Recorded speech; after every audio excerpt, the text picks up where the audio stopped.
Video ni Beyonce yung pinapanood ko. Tapos nakalagay ko, nasan si Piang? Ha?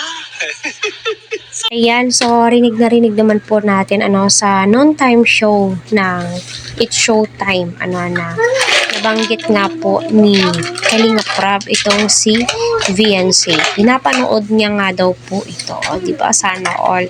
So alam niyo naman po sa mundo ng YouTube, pag open mo pa lamang po sa YouTube account mo, most recommendable po talaga sa mga charities itong si Kalinga Prab, Kuya Val at si Pugong Biyahero at ang iba pa, di ba?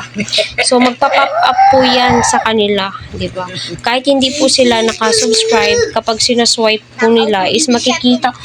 Ayan, baka may magsasabi na naman na, ay naku, hindi naman si Beyonce yung binanggit ni Kalinga Prab. Ay naku, manood po kayo ng It's Showtime. Ayun nga po, abang-abang po tayo dahil nga, my God, mention po talaga, So, it means, nanonood po sila, diba?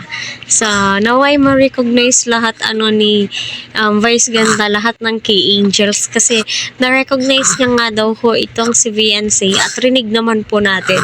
Bilang isang supporters, si Beyonce ay na-shoutout nga po nung sa Net TV ba yun?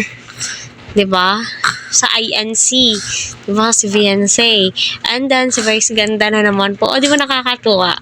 Naisipin na yung sinusuportahan po natin ay na-mentioned and na-shoutout sa ng mga TV host.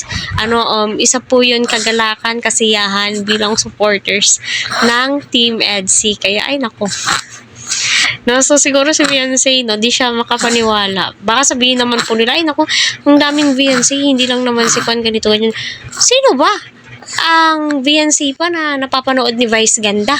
Di ba? Sa Kalingap lang.